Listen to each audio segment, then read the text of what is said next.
Deməli bir məsələ ciddi şəkildə müzakirə olunmalıdır. Ona görə mən bunu sizə bildirmək istəyirəm. Əziz dostlar, əziz kollegalar, nevroleptik dərmanları təyin edirkən çox ciddi düşünmək lazımdır. Nəyə görə ciddi şəkildə düşünmək lazımdır? Çünki bunların təsir nəticəsində əmələ gələn bəzi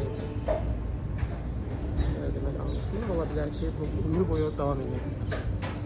Bura nə aiddir? Ən əsasən də tardif sindromları. Tardif diskineziya, tardif tremor, tardif akateziya, tardif parkinsinozm, dediyim kimi tardif diskineziya və bu çox ciddi yan təsirlərdir və bu yan təsirlər adətən ömür boyu davam edə bilir. Və çox rast gələn dünyada da belədir ki, nevroleptik təyin olunmuş xəstələrə hansı ki bəsit bir şeyə görə, yəni bəzi nevroleptiklərin yuxu getirici təsiri var. Bu onun lazım gələndə yan təsir üçün istifadə oluna bilər, lazım gələndə yanaşı təsirləri nəzərə alaraq o yan təsirindən istifadə eləmək olar, amma sadəcə yuxusuzluq olan bir xəstəyə nevroleptik təyin edirsən. Bu düzgün bir yanaşma deyil, əzizlərim. Belə yanaşmalardan əl çəkmək lazımdır. Xəstəyə nevroleptik yazanda təsəvvür edin ki, ciddi yan təsir olabiləcək dərmanlar təyin edirsiniz və hər zaman xəstəyə bu dərmanların geri dönməz yan təsirləri verə biləcəyini mütləq şəkildə, amma mütləq şəkildə bildirmək lazımdır. Mən tövsiyə edirəm ki, yazılı şəkildə bildirmək lazımdır və xəstəyə imza attırmaq lazımdır ki, mən bu dərmanları mənə verəcəyim geri dönməz, bax, bunun altından xətt çəkirəm, geri dönməz ola biləcək yan təsirləri bildim.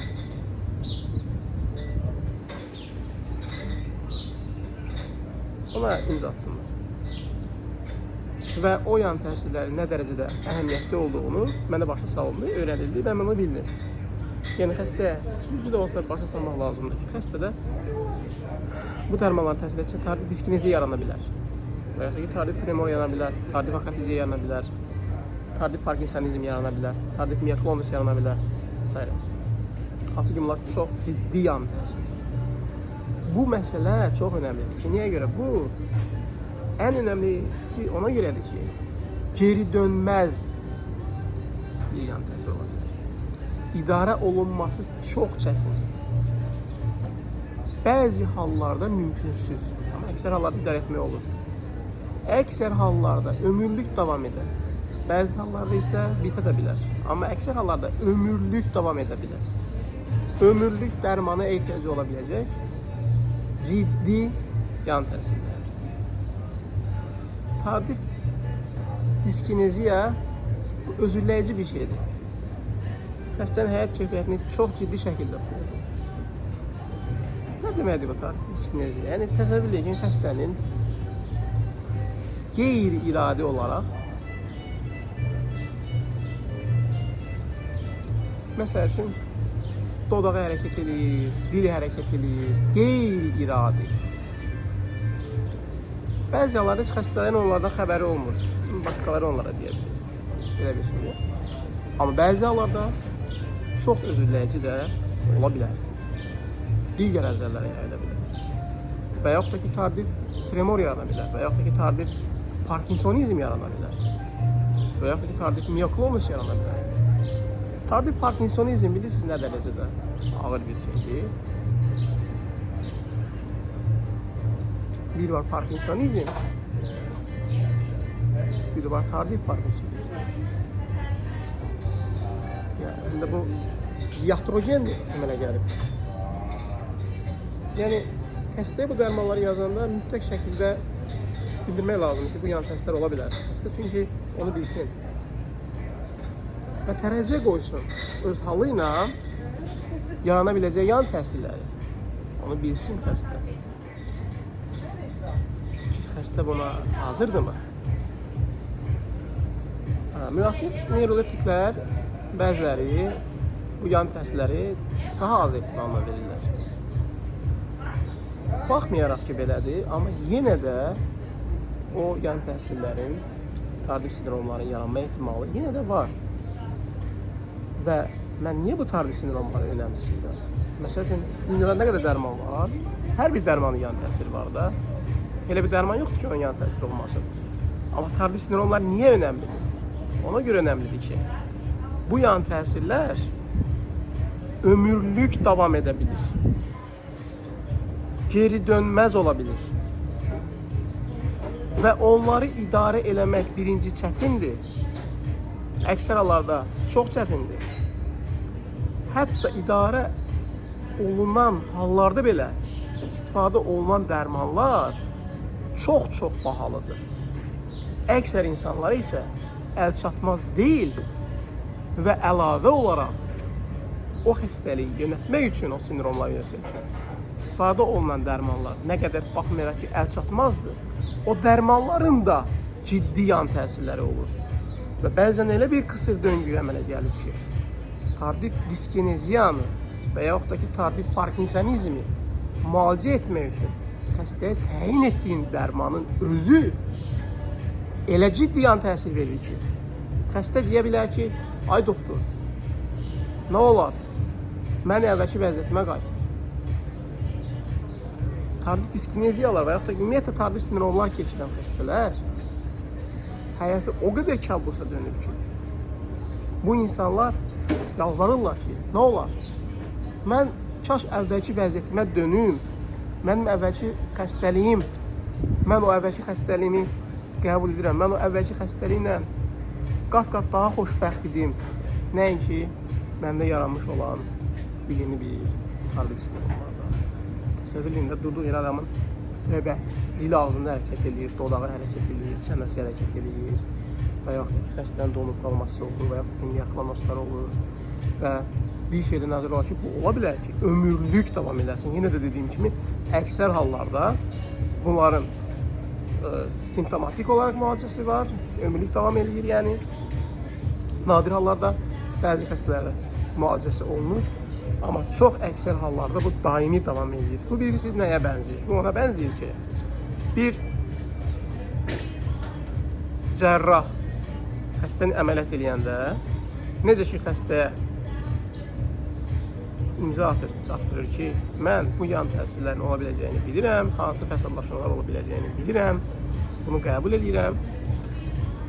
Xəstə də əməliyyata gedəndə artıq düşünür, bu fəsadlar ola bilər və mən bu fəsadları görəm, mən qəbullanırammı, yoxsa mənim əvvəlki xəstəliyim mənə daha xoşbəxt edir, baxmayaraq ki, o fəsadlar ola bilər. Yəni, seçim qarşısında xəstə olur, düzdür, əksər hallarda əməliyyatı qəbul edir, bəzi hallarda xəstə yarana biləcək fəsadların fövqündə olduğu üçün əməliyyatdan imtina edir. Məsəl üçün, disk yırtıqlarında neyrocərrah xəstə izah edir ki, əməliyyatdan filan fəsadlar ola bilər, xəstə düşünür, deyir ki, yox, mən əməliyyat istəmirəm. Və yaxud da ki, diz oynayanlarının protez əməliyyatlarında tutaq ki də, xəstə yarana biləcək əməliyyatdakı fəsadları düşünəndən sonra deyir ki, yox, mənə bu cür bəs edir, həyatımı yaşayayım, əməliyyat istəmirəm, elə həyatı davam edir. Çünki bəzi xəstələr fəsadlar yarana bilir, xəstə öncədən bunu bilməlidir. Bu tardif sindromlarda, o qədər əhəmiyyətlidir, bəlkə daha da əhəmiyyətlidir. Məsəl üçün, bir uroloq xəstənin testisini əməliyyat edəndə yarana biləcək fəsad daha cüzi bir fəsad ola bilər. Nəinki tardif sindromlar. Aydındırmı?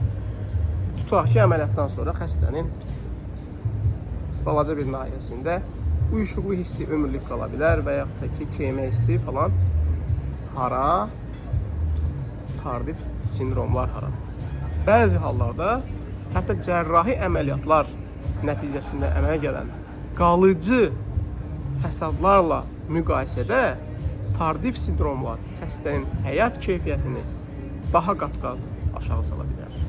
Və yenə də dediyim kimi, onun yönetilməsi üçün istifadə olunan dərmanlar həddindən artıq bahalıdır və o dərmanlar əksəriyyət insanlar üçün əlçatan deyil, sırf onun maddi məsələsinə görə Bizim ölkədə o dərmanlar yoxdur, xaricdən gəlməlidir və çox baha qiymətə.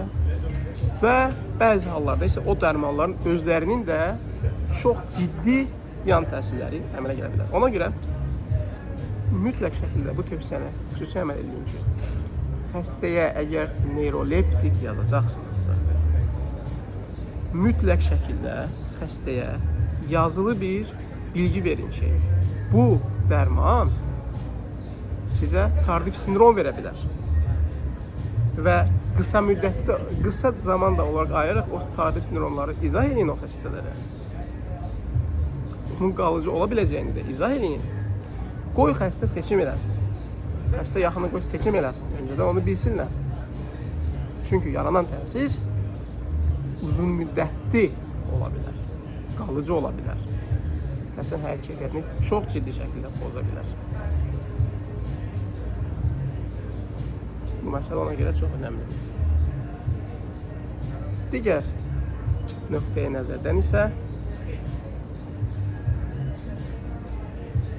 siz özünüz də əgər bu dərmanı təyin edəndə bilsəz ki, hər dəfə xəstəyə yazılı bir not verəcəksiniz, xəstəlik bilməsi haqqında. Onda belə olacaq ki, siz də o dərmanları təyin edərkən çox ciddi düşünərsiniz. Tərəziyə qoyacaqsınız. Görə bu xəstəlik müalicə eləmək, sırf neyroleptiklə müalicə eləməyə görə daha çox ağır gəlir, yoxsa onun verə biləcəyi fəsadlar mı ağır gəlir? Əgər xəstəlik müalicə olunması nəticəsində yaranacaq yeni bir keyfiyyətlə müqayisədə yan təsirləri, yanar necə fəsadlardan daha ağır basırsa, bəli, təyin edəcəksiniz. Təbii yenə də xəstə və xəstə yaxınlarla məsləhətləşərək yəni məlumat verir. Və yaxud da ki, görəcəksiniz ki, bəsit bir yuxusuzluq üçün niyə mən xəstəyəm?